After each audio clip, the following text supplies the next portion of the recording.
Apocalipsis, último libro de la Biblia, capítulo número 3, versículos del 14 en adelante. Amén. Dice así la palabra de Dios: y escribí al ángel de la iglesia en la Odisea: he aquí el amén, el testigo fiel y verdadero, el principio de la creación de Dios, dice esto: yo conozco tus obras, que ni eres frío ni caliente. Ojalá fueses frío o caliente, pero por cuanto eres tibio y no frío ni caliente, te vomitaré de mi boca. Porque tú dices: yo soy rico y me he enriquecido, y de ninguna cosa tengo necesidad, y no sabes que tú eres un desventurado, miserable, pobre, ciego y desnudo.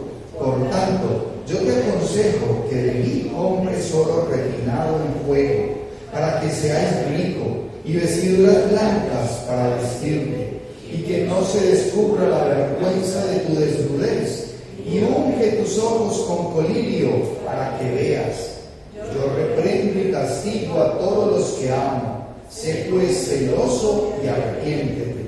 He aquí, yo estoy a la puerta y llamo. Si alguno oye mi voz y abre la puerta, entraré a él y cenaré con él y él conmigo. Al que venciere, le daré que se siente conmigo en mi trono, así como yo he vencido y me he sentado con mi Padre en su trono. El que tiene oídos, oiga lo que el Espíritu dice a las iglesias. Que el Señor añada bendición a la palabra leída. Vamos a orar. Amantísimo Dios y Padre Santo, gracias, Señor. Gracias infinitas te damos porque vemos tu cuidado, tu amor y tu misericordia. Te pido que sea tu Espíritu Santo guiando, orientando, Señor, este tiempo de predicación. Abre nuestra mente, nuestro entendimiento, Señor, y permite que tu palabra transforme nuestras vidas, que estemos atentos y que estemos haciendo los cambios que hay que hacer en nuestra vida, con un propósito, Señor, agradarte sobre todo. Quédate con nosotros, Señor, hoy y siempre en nuestra oración. En Cristo Jesús oramos. Amén y amén. Pueden tomar asiento, mis amados hermanos. Cristo viene pronto. Usted está viviendo atento a que eso va a pasar. Vive cada día con la expectativa, a sabiendas de que el Señor Jesucristo viene. Lo voy a invitar a una cosa. A su entorno natural, pregúntele, o sea, a sus vecinos, amigos, conocidos, pregúnteles: oíste, ¿vos sabes que el Señor Jesucristo viene pronto? A ver qué le responde. Hay una gran cantidad de personas que desconocen que el Señor Jesucristo viene y viven unas vidas, claro, pues no saben que Él viene. Entonces no hay un sinnúmero de promesas dadas por Dios a través de su palabra que son importantes para nosotros como creyentes, pero son fundamentales para aquellos que aún no son creyentes. Porque las personas andan de una forma así, como si fuera un globo, cuando hay un viento, y se van detrás de cualquier cosa. Entonces, sepamos que el Señor Jesucristo ya viene y que en el libro de Apocalipsis el Señor le está hablando, y ojo, es el Señor Jesucristo el que está hablando, no es cualquiera. Y cuando miramos en el capítulo número 1, voy a permitir leerles los versículos del 1 al 3 rápidamente. Dice así, Apocalipsis 1 del 1 al 3. La revelación de Jesucristo, ojo, es Jesucristo, que Dios le dio para manifestar a sus siervos las cosas que deben de suceder pronto, y la declaró enviándola por medio de su ángel a su siervo Juan, que ha dado testimonio de la palabra de Dios y del testimonio de Jesucristo y de todas las cosas que él ha visto. Versículo 3. Bienaventurado el que lee y los que oyen las palabras de esta profecía y guardan las cosas que en ella están escritas, porque el tiempo está cerca. Bienaventurado entonces el que lee, bienaventurado el que oye y guarda. Uno dice aquí el corazón, pero realmente pues es la mente. Pero guarda lo que el Señor le dice a usted a través de la palabra. Yo no sé cuántas verdades bíblicas haya escuchado usted durante su vida. Yo creo que muchas. Porque cuando uno mira en una iglesia, un año hay cuántas semanas. 53 semanas. O sea, ¿qué implica eso? Que mínimo, si usted ha venido todos los domingos, ya en su mente o en su corazón hay 53 predicaciones. Pero también hay 53 escuelas dominicales. Y si viene el miércoles, entonces ya no son 53, son 106 predicaciones. Y si por alguna razón estás haciendo un discipulado, entonces estás creciendo en qué? En conocimiento, te estás edificando, pero tenés que oír, o leer y guardar, porque el Señor está cerca. Y hay un versículo, hermanos, que cuando una persona va a leer Apocalipsis debe de tener en especial interés, y es en el capítulo 1, versículo 19. Dice: escribe las cosas que has visto, y las que son, y las que han de ser después de estas. Antes, ahora y después. El Señor le dice a Pablo, a Juan, escribe las cosas que has visto, y las que son, y las que han de ser.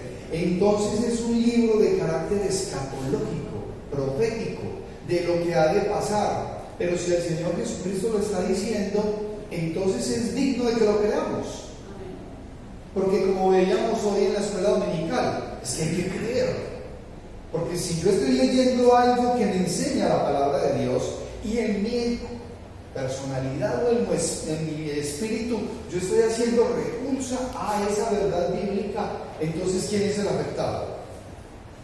Yo mismo, el creyente, porque está girando alrededor de una cantidad de conceptos, pero el Señor está diciendo, mira, esto va a ser así, y yo creo, punto. Voy caminando conforme a lo que el Señor me dice, porque mi vida terrenal es de obediencia o es de rebeldía. Y hay algo que hemos visto, mis hermanos, en lo que el Señor nos ha permitido ver en las iglesias. Y hay algo: 2 iglesias no tienen reproches de parte del Señor, que son Esmirna y Filadelfia. Y la que vamos a ver hoy, que es la Odisea, solo tiene reproches y recomendaciones. O sea, hay 2 que no tienen reproche de parte de Dios. Pues, maravilloso Esmirna y Filadelfia. Pero ¿qué tal? Hay una que solamente son reproches. ¿Por qué será?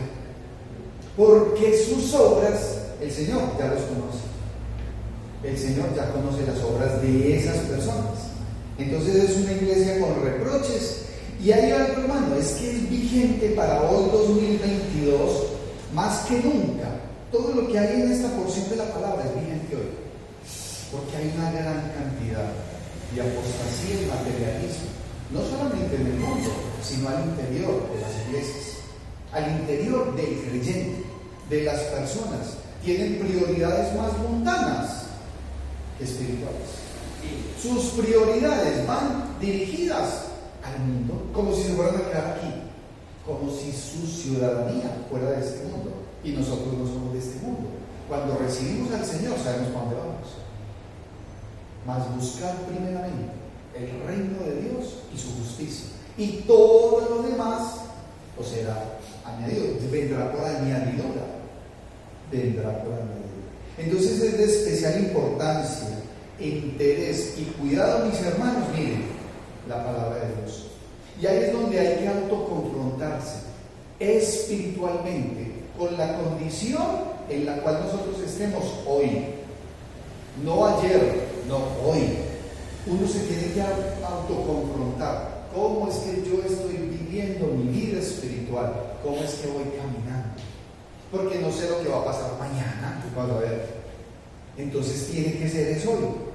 Entonces hoy vamos a ver, dentro de lo que nos va a presentar la palabra, hermanos, definitivamente, uno, que hay reproches y reclamaciones. Pero asimismo vamos a analizar 2 condiciones, 2 situaciones delicadas. Una, o soy frío o soy caliente. Soy frío o caliente. Y vamos a mirar qué es lo que nos dice la palabra. Y la tercera, que la puso nuestro hermano, es, ojo, o yo dependo de Jesucristo al 100% o soy autosuficiente. o me creo autosuficiente, porque hay personas que se creen que son autosuficientes espirituales, no necesitan de Dios, o son autosuficientes religiosos, están tan enmarcados en una religión que dicen: yo no necesito nada, a mí no me faltan sino las alitas para salir volando. Pero realmente, mis hermanos, ese es un riesgo para todo creyente durante toda su vida terrenal, y es a partir de qué momento una persona empieza a no depender de Cristo y quieren depender de sí mismos, o peor aún, de lo que tienen. Entonces, en esta parte, mis hermanos, de reproches, miren lo que nos dice la palabra. Dice: y escribe al ángel de la iglesia en la Odisea, he aquí el amén, el testigo fiel y verdadero, el principio de la creación de Dios, dice esto. O sea, enmarca claramente que está hablando de nuestro Señor y Salvador Jesucristo. Es Él, el amén. ¿El amén es qué? Que así será. Es el amén, el que todo lo cubre, el que todo lo llena. Cubre el Señor Jesucristo el 100% de su vida. Porque si hay algunas cosas que no las cubre, entonces pone pilas. Porque el amén es que así sea. El testigo fiel y verdadero. Es que Cristo es fiel y el verdadero. No hay otra verdad. Cuando miramos en Juan 14:6 dice: yo soy el camino. Jesús les dijo: yo soy el camino, la verdad y la vida, y nadie viene al Padre sino por mí. Esa es una verdad absoluta que debe estar marcada en nuestra vida siempre. El principio de la creación de Dios, ¿sí? El principio, todo fue hecho por Él y para Él. Desde la eternidad, Cristo Jesús siempre ha estado. Dice esto, y dice el versículo 15 en adelante: yo conozco tus obras, que ni eres frío ni caliente. Ojalá fueses frío o caliente. Pero por cuanto eres tibio y no frío ni caliente, te vomitaré en mi boca. Porque tú dices: yo soy rico y me he enriquecido, y de ninguna cosa tengo necesidad. Y no sabes que tú eres un desventurado, miserable, pobre, ciego y desnudo. 5 realidades dramáticas, hermanos. Y vamos a ver la primera parte de del mensaje a la Odisea. Hoy lo vamos a ver. La próxima semana vamos a ver la segunda parte. O sea, hoy vamos a ver los reproches. ¿Por qué razón, hermanos? Porque son vigentes. Yo no sé si alguno de los reproches que vamos a ver hoy le llegan a usted, pero si a usted le llegan, entonces tiene una oportunidad. Arrepiéntase y póngase a cuentas con Dios, porque no hay otra forma. No la hay. Y en el segundo punto, hermanos, que vamos a mirar, entonces vamos a analizar 2 situaciones, 2 condiciones. Y es que, ¿soy frío o caliente? Miren, la condición de estos hermanos de la iglesia de la Odisea, yo no sé si decirles hermanos o personas, ¿cierto? Porque a veces aún alrededor de la iglesia, hay personas que dicen ser cristianas, pero no son cristianas. Y uno les dice: hermanos. Y frente a la condición que yo estoy viendo en la palabra, yo tengo que decir: estas personas. Y a veces es triste tener que decirle a una persona que creemos que es hermano, que es una persona, porque realmente no muestra en nada que es un cristiano, que es un creyente. Demostramos que somos creyentes. Por sus frutos los conoceréis. No somos nosotros quienes vamos a juzgar, pero lo que sí nos muestra la palabra es que este grupo de personas, su condición era triste, era una condición deplorable, trágica, prácticamente podríamos decir que fatal. ¿Por qué razón? Estaban perdidos. ¿Qué perdieron? La identidad, la pertenencia a Cristo. Perdieron totalmente y se volvieron autosuficientes religiosos. Unos autosuficientes religiosos. Y hoy día, mis hermanos, hay muchos creyentes que quieren vivir así. ¿Quieren vivir así? Viven en una dualidad. ¿Qué es la dualidad? Tienen 2 vidas. Tienen 2 vidas. Entonces, mezclan la espiritualidad con la mundanalidad. Y eso se les vuelve el orden del día, paisaje, como podríamos decir. Quieren vivir en la iglesia, pero quieren vivir en el mundo. Entonces brincan como el grillo, saltarín, de aquí para allá, de allá para acá. El efecto canguro. El efecto canguro. Una muchacha en estos días, una hermana contaba algo de canguro, y decía, el canguro brinca. Hay personas, hermanos, que quieren vivir así, entre la espiritualidad y la mundanalidad. ¿Se puede mezclar el agua y el aceite? No se puede mezclar el agua y el aceite. Y en Santiago lo estudiamos, porque el que quiere convertirse, ser amigo del mundo, se convierte en enemigo. ¿De quién? ¿De Dios? Sí, mi mamá siempre me ha dicho que uno no le puede servir a dos dioses. Claro, y es un dicho popular que uno le puede servir a dos dioses, y eso es basado en la palabra de Dios. Es que uno no le puede servir a dos señores. Y en la explicación que daba el Señor es, o le sirve a las riquezas o le sirve a Dios. Pero ojo, hermanos, es que es mucho más complejo. Es que querer seguir viviendo en el mundo es ir contrario a lo que el Señor me manda. Y acá hay un reclamo, hay un reproche directamente de parte de Dios. O sea, usted no se puede engañar a usted mismo, no se engañe. O usted es de Cristo o no es de Él. O usted está firme con el Señor o no está. No se puede. Tiene que definir a quién va a servir, a quién obedece. Es que eso es lo que va a marcar la diferencia. ¿A quién obedece usted en su vida? Cuando vimos el libro de Romanos, en Romanos en el capítulo número 6, mis hermanos, miren lo que nos dice el apóstol Pablo, la palabra de Dios, 6 del 15 al 18, y dice: ¿qué pues? ¿Pecaremos porque no estamos bajo la ley sino bajo la gracia?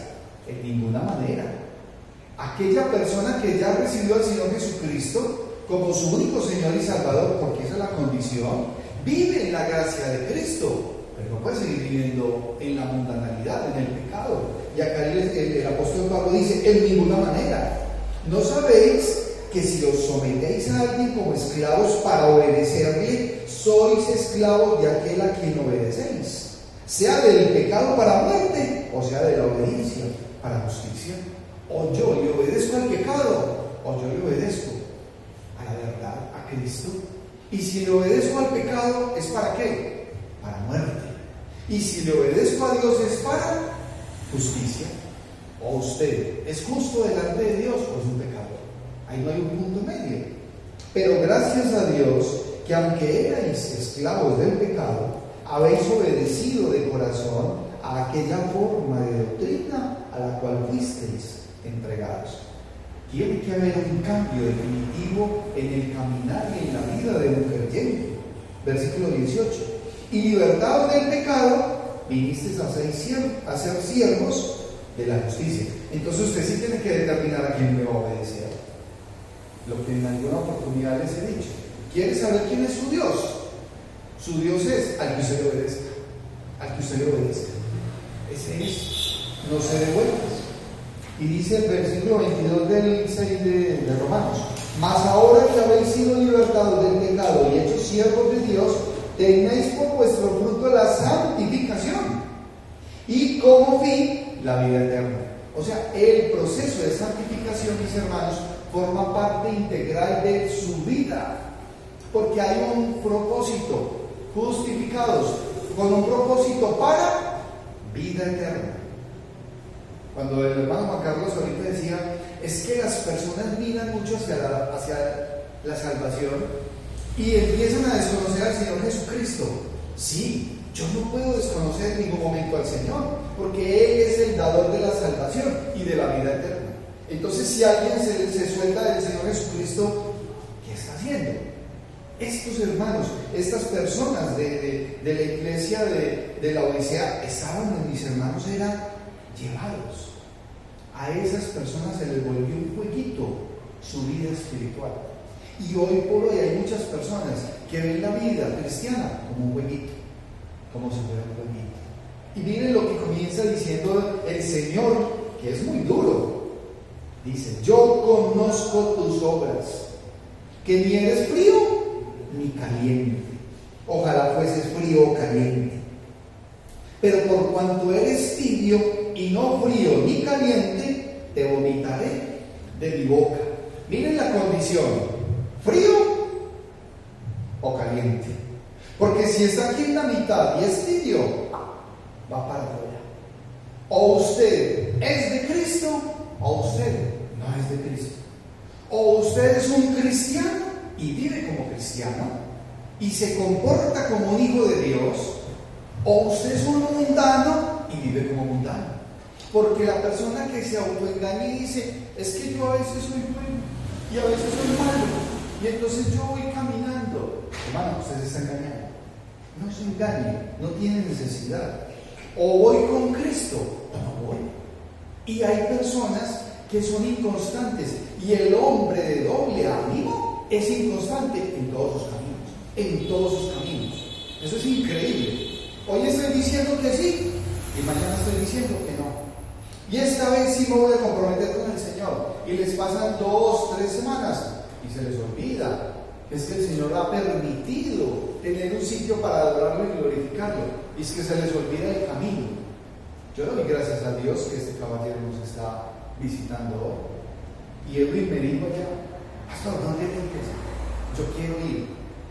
Y yo llego, y cuando me vengo, porque bajo solo de la corporación, yo empiezo a orar y a decirle al Señor, Señor, pongo delante de ti la vida de los muchachos.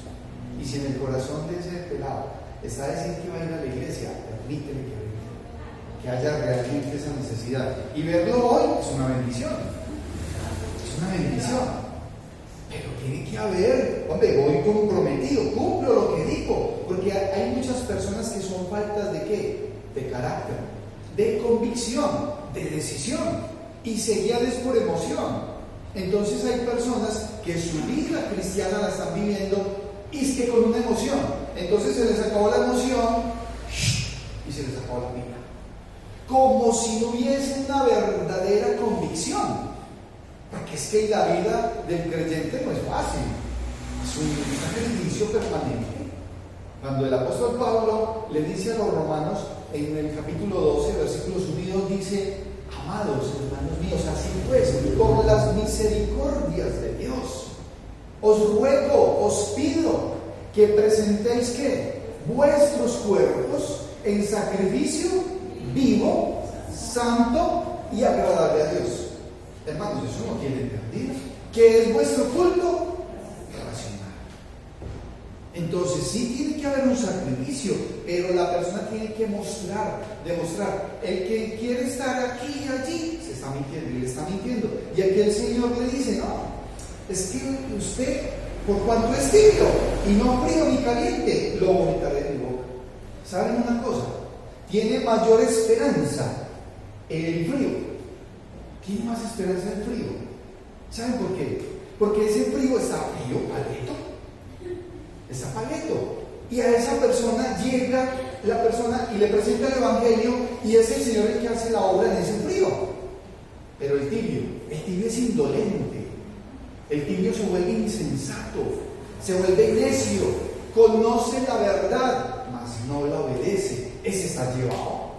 Es lo mismo que le pasa a estos hermanitos, a esas personas de la iglesia de la Odisea. Hermanos, están llevados, están totalmente llevados. Cuando uno mira en Romanos, que ya lo vimos, pero hay que volver. Romanos capítulo 1, versículo 32.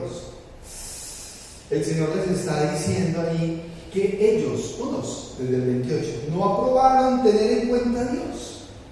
Y como no aprobaron tener en cuenta a Dios, ¿qué hizo Dios? Los arrojó a una mente reprobada para hacer cosas que no convienen.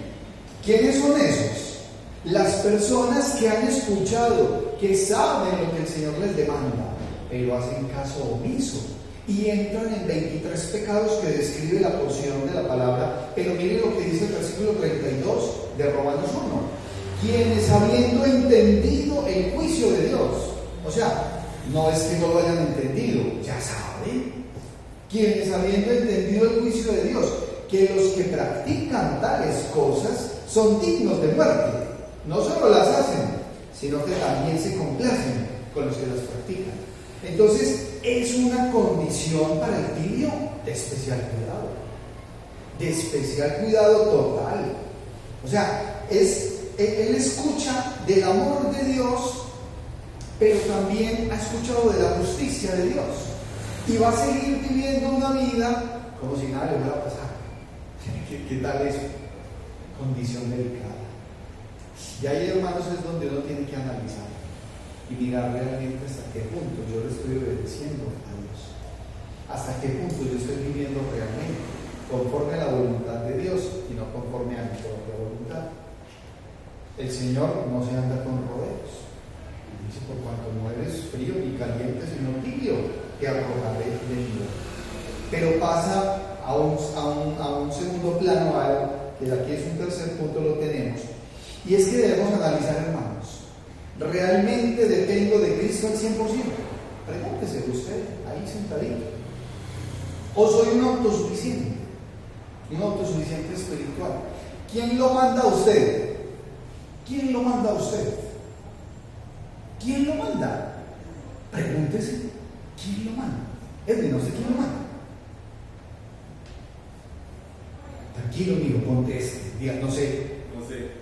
Claro, ¿saben una cosa, hermanos? Hay momentos en la vida de las personas cuando han tenido vidas ingobernables, que lo que se demoren en entender que el que menos ha gobernado sus vidas es el Señor Jesús. ¿Pero por qué? Porque han estado apartados, porque han vivido con la ceguera espiritual, podría decirse, pero han elegido muchos vivir en tinieblas. Y cuando una persona es rescatada, redimida, entonces dice: momentico, yo sí tengo que tener quien mande, porque esta vida ingobernable no me puede seguir, ¿cierto, Willy? Tenemos que hacer una canción un día de estos de eso. Hagamos un jingle en sonoro, no para cantar en la iglesia, pero sí lo volvemos famoso. Porque esta vida ingobernable yo no la quiero seguir, porque Cristo a mí me va a perseguir. Algo así, yo no sé, hermano. ¿Cómo? Amén. No, es que, hermanos, es maravilloso saber que Cristo obra. Pero yo sí tengo que determinar y saber quién es el que me manda a mí. O si no, entonces yo cómo voy a caminar por ahí. Y no tiene que ser que venga con una correa. ¿Sí? Con una correa en la mano. Porque si mi mamá estuviera viva, posiblemente estaría aquí, estaría seca de la risa con la correa en la mano. Entonces yo sí sé quién te mandaba a vos. Hermanos, ¿saben una cosa? Lo que usted como creyente se demore en entender, que usted tiene que depender al 100% de Cristo, de la voluntad de Él. Y no solamente usted tiene que aprender a que su vida entera depende de Cristo. Su trabajo, su salud, su vida, todo, su familia, su estudio, todo depende de Cristo. Porque el principal riesgo del creyente es cuando empieza a pensar que es autosuficiente. Y eso le pasaba a este pueblo, a esta iglesia. Y el Señor le dice: porque tú dices, mira lo insensato que decían, yo soy rico. Sí, yo soy rico, no tengo problemas. Mire, en el bolsillo tengo de todo, no me hace falta nada, no me duele ni una muela.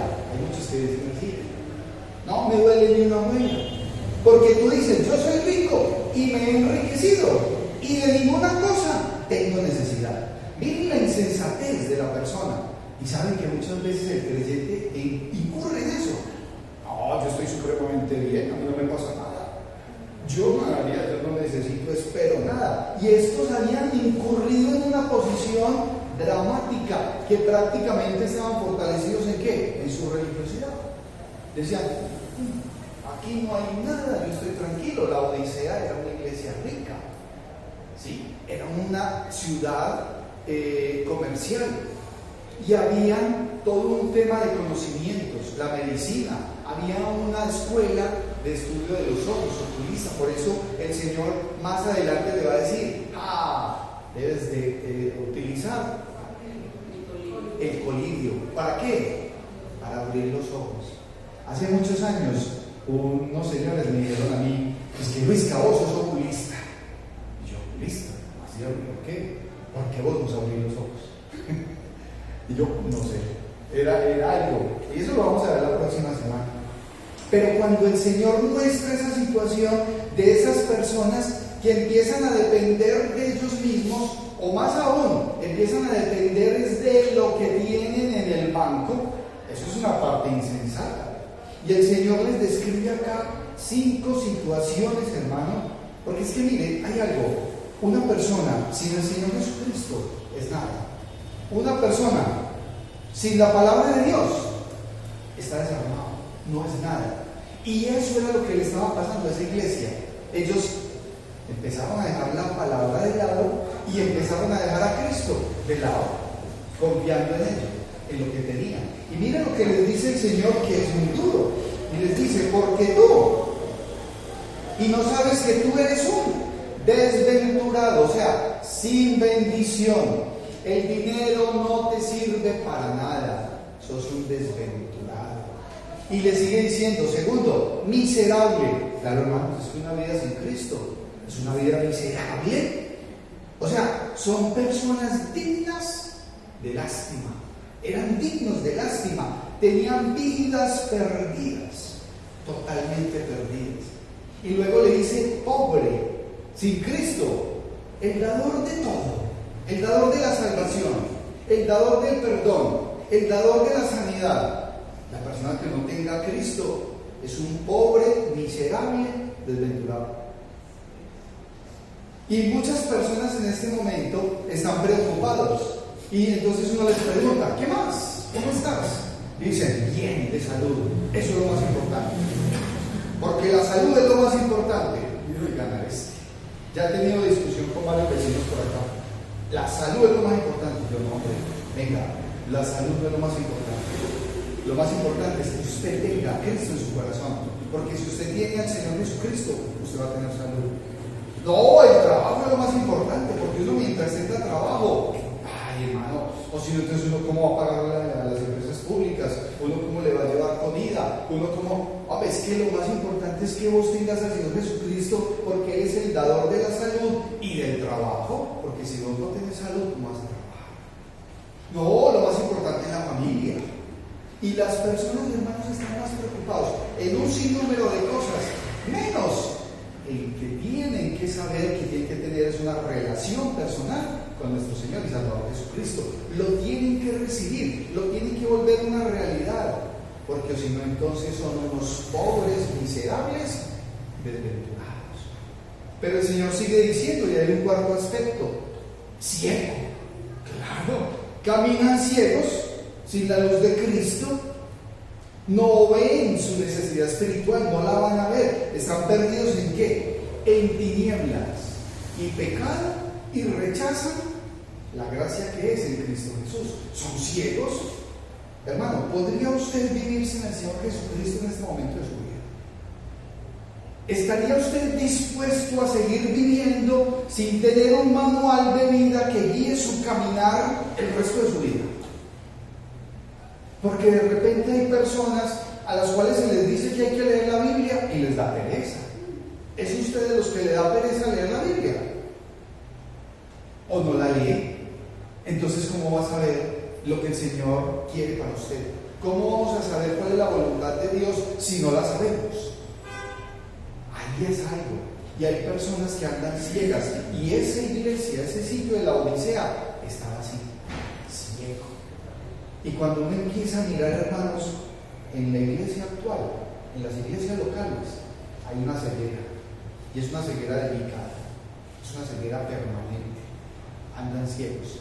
Y disfrutan más las tinieblas y el pecado que la luz. Y la salvación, como dice Juan, es que la luz vino al mundo. ¿Y los hombres qué pasó? Amaron más las tinieblas que la luz. ¿Por qué? Porque sus obras eran malas. Entonces le queda muy fácil a la persona que va contra la voluntad de Dios. Mucho mejor para él seguir ciego, así como el avestruz. Entonces se tapa y ya, se acabó el problema.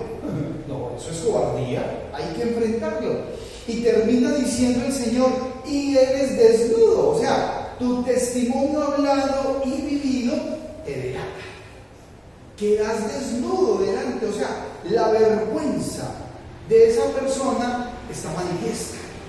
Uno, ¿cómo va a ser para ocultar una desnudez? ¿Cómo? Es una condición triste, hermanos.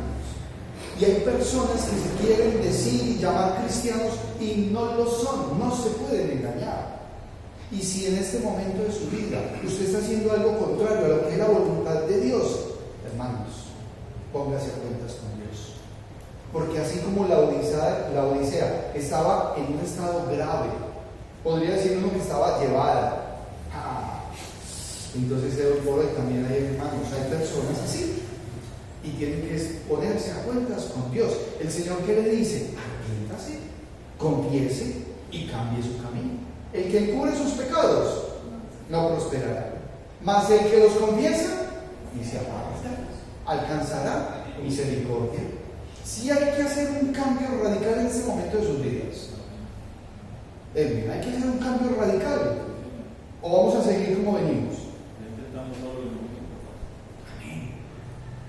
Hay que hacer un cambio radical. Y ojo, el que piense estar firme, mire que no caiga.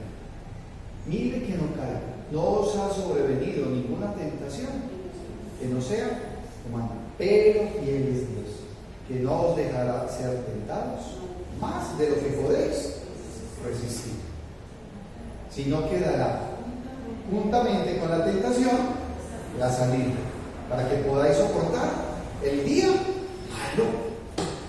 Y termina esa porción de la palabra diciendo: por lo tanto, hermanos, a mí, mis amados, aléjense de la idolatría. Huid de la idolatría. Uno sí tiene que huir. Yo no sé cómo viven los recuperados en las drogas. ¿Cómo es el día a día? Hay que huir.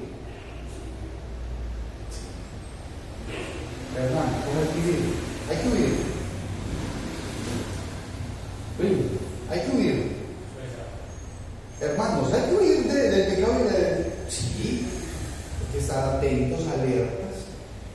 Ahora, preguntémonos, hermanos, para finalizar en esta tarde ya: ¿cuál es tu riqueza? Pregúntese usted mismo.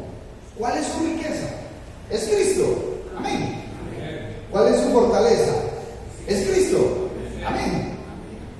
Bueno, ¿cuál es su confianza? Es Cristo. Amén.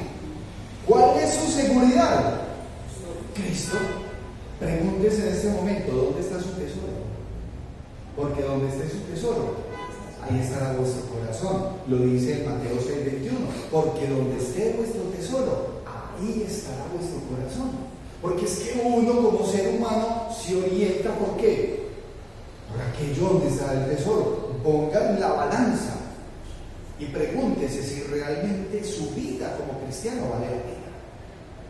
Su familia, sus hijos, su marido, es más popular decir esposo, su esposo o su esposa, su trabajo, todo tiene que estar bajo la voluntad y el cuidado de Cristo, pero tiene que ser el número uno en su vida, porque ese es su tesoro. Señor, pongo delante de ti mi familia. Señor, pongo delante de ti mi esposo, mi esposa, mis hijos, todo. ¿Por qué? Porque el Señor va a ir enderezando. Señor, pongo delante de ti a mi hijo Jefferson. Que el Señor le abra ese entendimiento, que él entienda que no puede estar ya tirado en la olla de vicio, sino que tiene que volver a un sitio que lo recibió. Y las personas que están a recuperarse. Cuando Edwin dice: hoy estoy de qué? Reinserción. Hermanos, reinserción es que la persona entró a la institución. ¿Ya ha pasado cuánto? ¿Cuántos meses? ¿Cómo? Mire, ya están acortando el tiempo de reinserción. ¿Usted a cuántos meses hay? A 2 meses. A los 2 meses hay algo que llama reinserción. ¿Qué riesgo? Yo no lo dejo salir. Si a mí me dicen que un hijo mío está allá y que a los 2 meses me lo van a dejar salir, yo digo: no me le da reinserción, déjenmelo allá unos 2 o 3 años más. No es que mis capaz una cosa, sino que cuando la persona se le ve la gana de cambiar, se le ve la gana de quiere cambiar, le dar esa oportunidad. ¿Verdad? Cuando yo tenía los 2 meses que yo digo: ¿usted qué si podía salir? Y yo: no, ¿a qué va a salir? Me acuerdo de eso como si fuera hoy. ¿A qué va a salir? ¿Y salió? No, salí. No salió. No salí. Salí a dar una vuelta con el profe, pero ¿sabes qué fue la vuelta que me dio? miren, hermanos, realmente hay que mirar cómo es que vamos caminando. Hoy el Señor nos ha permitido venir a congregarnos como iglesia. Las verdades que están en esta última, en la iglesia de la Odisea, hermanos, yo las he tomado personal para mí. Y yo espero que cada uno de los que estamos acá entendamos que el Señor Jesucristo tiene que ser el número uno en nuestras vidas. Que debemos estar firmes, calienticos, firmes con el Señor. A los que hoy estamos acá, no baje la guardia, no se deje de congregar, por ningún motivo deje de hacer su devocional diario, leer la Biblia, tener tiempo de oración, empiece a ser un discipulado, empiece a orar para que el Señor ponga delante suyo a un discípulo o a un nuevo discípulo, si es que ya tiene discípulos. Y si no tiene discípulo, aquella persona a la cual le va a compartir, pídale al Señor que lo haga, que le permita ir, porque usted tiene una información invaluable, porque es cuestión de vida o de muerte, porque las personas todas tienen que recibir al Señor Jesucristo, pero el primero que tiene que sentir que necesita al Señor soy yo. ¿Necesita usted al Señor Jesucristo? Amén. Ahora, si dentro de los que están acá alguien no ha recibido al Señor Jesucristo y hoy en su mente, en su corazón dice, yo necesito del Señor Jesucristo y quiero recibirlo como único Señor y Salvador, levante su mano y estaremos orando por usted. Que el Señor te bendiga. Estaremos orando por él, porque cuando en la mente y en el corazón de una persona uno identifica una necesidad delante de Dios, el Señor va a permitir que vos empieces a caminar, pero va a haber una gran responsabilidad. No va a ser fácil, no va a ser fácil, no va a ser fácil, muchachos. En estos días estábamos en el grupo casi 30 personas allá en la fundación, y yo le hice la pregunta a los muchachos si necesitaban del Señor Jesucristo. ¿Sabe cuánto levantaron la mano? Eran 30 más o menos. ¿Cuánto levantaron la mano? ¿Qué piensan ustedes, hermanos? ¿Cuántos? De 30, 10. Hermanos, todos levantaron la mano. Necesitamos de Cristo. Nosotros los quisiéramos a todos aquí. Estemos orando para que el Señor les permita venir a la iglesia y que tengan la bendición así como este caballero la tuvo hoy, y que permanezcamos, que permanezcan.